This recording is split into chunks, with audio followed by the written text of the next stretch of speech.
अस्सलाम वालेकुम व्यूअर्स, कैसे हैं आप सब लोग। उम्मीद है आप सब लोग खैरियत से होंगे। मैं भी शुक्र अल्हम्दुलिल्लाह खैरियत से हूँ। आज हम बना रहे हैं खीर, जो बहुत ही सिंपल इंग्रेडिएंट से बनती है और बहुत जल्दी से अच्छी सी तैयार हो जाती है।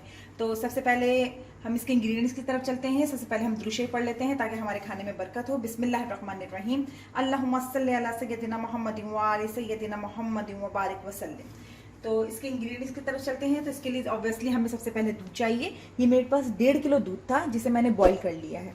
और इसके अलावा मुझे तकरीबन 1 पाव कलाकंद चाहिए, 1 कप चीनी, पिस्ते, बादाम गार्निशिंग के लिए। ये मेरे पास चावल थे 5 खाने के चमचे, उसको मैंने पीस लिया, इस तरह पाउडर के फॉर्म में कर लिया। और इसमें छोटी सब्जी इलायची 4 से 5 डाल के इसको एक साथ पीस लें, बिल्कुल बारीक पाउडर के फॉर्म में आपके पास आ जाएगी। तो सबसे पहले हम बिस्मिल्लाहिर्रहमानिर्रहीम चूल्हा जलाते हैं।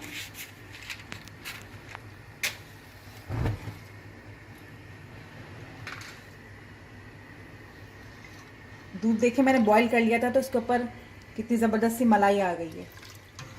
दूध को थोड़ा सा जोश आने देते हैं। देखिए हमारे दूध में जोश आ गया है। अब जो मैंने इसमें आपको बताया था चावल का आटा मैंने करके रखा हुआ है, चावल जो मैंने पीस के रखे हुए थे सब्ज़ इलायची के साथ, मैं वो इसके अंदर डाल दूँगी। बस इसको डालते जाना है और चमचा मुस्तकिल चलाते रहना है ताकि इसमें कोई गुठली वगैरह ना पड़े, कोई लम्स ना आए, बिल्कुल स्मूथ रहे मेरा।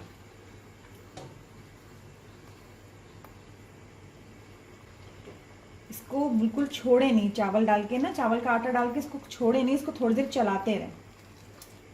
क्योंकि अगर आपने शुरू में इसको चलाया नहीं ना तो इसके अंदर लम्स पड़ जाएंगे। ये देखें इसके अंदर थिकनेस आने वाली आने रही है, इसके अंदर थिकनेस। तो थोड़ी देर हमें खीर में चमचा चलाते रहना है ज़रा। अब जब मेरे चावल थोड़ी सी खीर थोड़ी गाढ़ी होने लगेगी ना, उसके बाद मैं इसके अंदर पहले चीनी नहीं डालूंगी, क्योंकि मैंने जो कलाकंद ली हुई थी ना, मैं इसके अंदर वो डालूंगी।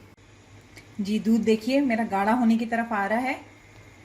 तो अब मैं इस स्टेज पे इसमें कलाकंद ऐड करूँगी। कलाकंद मैं इस तरह ऐड करूँगी, दूध का चूल्हा पहले मैं इसका खीर का चूल्हा मैं हल्का कर दूँगी, ठीक है। और इसके बाद यही कलाकंद जो है वो मैं इसको मैश कर लूँगी। चीनी डालने से पहले पहले मैं ये डालूँगी ताकि मुझे इस पता चल जाए कि इसकी मिठास कितनी आ रही है।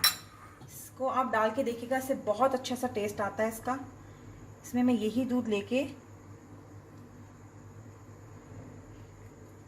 ताकि मेरे पास कोई डाउट ना हो कि वो खीर में सारी एक साथ डाली मैंने तो उसके अंदर कोई गुठली वगैरह आ जाए, कुछ आ जाए। इसको मैं इसी पे स्मूथ कर लूँगी बिल्कुल।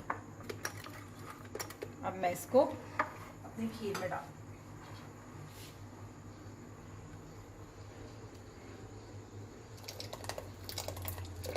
थोड़ा थोड़ा करके मैं इसको ऐड कर दूँगी इसके अंदर। थोड़ा थोड़ा करके मैं डालूँगी इसके अंदर, एकदम से सारी नहीं डालूँगी, ठीक है। ये मैंने इसके अंदर पूरी ऐड कर दी। देखिए इसका कलर भी कलाकंद जाते ही कितना अच्छा सा होने लगा। बस इसी स्टेज में मैं चीनी डाल दूँगी। चीनी मैंने आपको 1 प्याली भर के बताई है, तो मैं थोड़ा रुक के डालूँगी क्योंकि मैंने ऑलरेडी इसके अंदर मीठा डाल चुकी हूँ। कलाकंद मीठी होती है, तो फिर मैं इसको चेक कर लूँगी। बस अब इसको अंदर थोड़ा देर चमचा चलाते रहना है ताकि ये थोड़ी, जब तक हम इसको पकाएंगे, आपको पता है खीर में जब तक इसके अंदर गाढ़ापन ना आ जाए, जब तक हम इसको पकाते रहेंगे इसी तरह। ये देखें इसको मैं, ये देखें गाढ़ी हो रही है मेरी खीर। मैंने इसको 10 से 15 मिनट पकाया है। आपको पता ही है खीर की जैसे थिकनेस हो जाए, लेकिन ये अभी और पकेगी थोड़ा। ये इतनी पक रही है। मैंने जो पिस्ते बादाम लिए थे, मैंने आपको बताया था स्टार्टिंग में, तो मैं इसको थोड़ा सा कूट लूँगी। ये देखें मेरे बादाम पिस्ते और टूट गए हैं। अगर आप चाहें तो इसके अंदर पिसा हुआ नारियल भी डाल सकते हैं, ये ऑप्शनल है, ठीक है। ये देखें जब इस तरह से देखें जैसे सालन भूनता है, तो इस तरह से बबल्स आने लगे ना, तो आपकी खीर देखें गाढ़ा होने की तरफ आ गई है। ये देखिए बिल्कुल डन हो गई है। अब बस मैं इसका चूल्हा बंद कर दूँगी।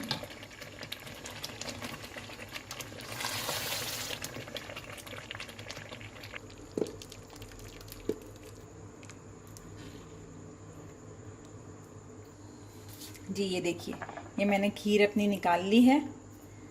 अब मैंने जो पिस्ते बादाम कूटे थे वो मैं इसके ऊपर डाल दूँगी।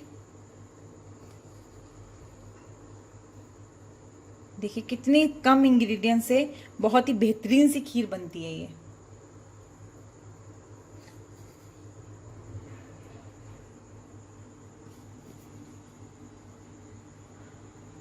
अब मैं इसको फ्रिज में रख दें आप इसको 1.5 से 2 घंटे में ये बेहतरीन सेट हो जाती है।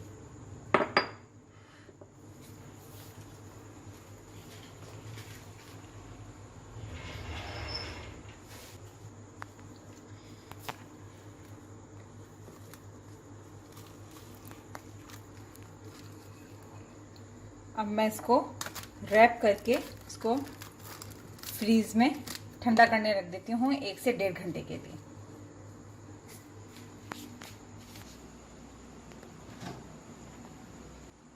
अब इसको फ्रिज में ठंडा करने रख देती हूँ जी। अब मैंने खीर निकाल के लेकर आ गई हूँ, 1 से 1.5 घंटा हो गया और ये हमारी बहुत अच्छी सी जम गई है। ये देखिए खीर हमारी तैयार है। आप लोग इसको ज़रूर ट्राई कीजिएगा और मुझे बताइएगा कि आप लोग को कैसी लगी, और मुझे ज़रूर सपोर्ट कीजिएगा और मेरे चैनल को लाइक शेयर एंड सब्सक्राइब कीजिएगा।